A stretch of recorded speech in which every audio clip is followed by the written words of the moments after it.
Na tukizamia taarifa nyingine, takriban vijana 600 mjini Malindi, kaunti ya Kilifi wanatarajiwa kunufaika na mpango wa kujiunga na vyuo vya ufundi, ikiwa ni juhudi za kumaliza donda sugu la ukosefu wa ajira na usalama mjini humo.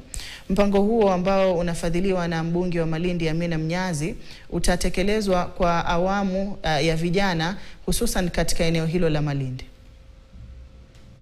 Courses zenye ambazo zinachukua between 0 to 1 year, ambazo ni electrical courses, plumbing courses, masonry courses, beautician courses, beauty courses. Hizo vijana wengi saizi hawana ujuzi, vijana wengi saizi wako mitaani, na ndio maana sisi tumesema kama mbunge sina uwezo wa kupatia watu wengi kazi, na kama mnavyojua saizi masuala ya tourism yameweza kuharibika ndani ya Malindi, but haimaanishi ya kwamba tukae tu bila kusaidia vijana wetu. Hilo jambo limetufurahisha kwa sababu hata hii mizozo ama vita ama wizi na mabaya yanayofanyika katika vijiji ni kwa sababu vijana wengi wamekuwa idle katika mtaa.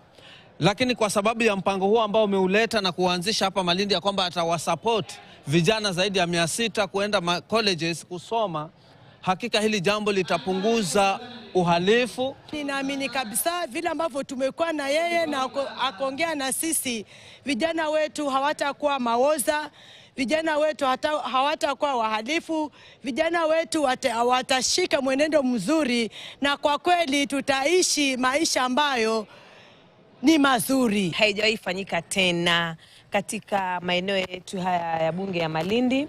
Tumeshukuru kwa sababu personally I have experienced hiyo uoga ama hiyo tishio la maozaoza. Walikuja kwa shule, na nikisikia kwamba mheshimiwa wetu anafanya kama hivi, it's a very big opportunity kwa sisi centers za vocational.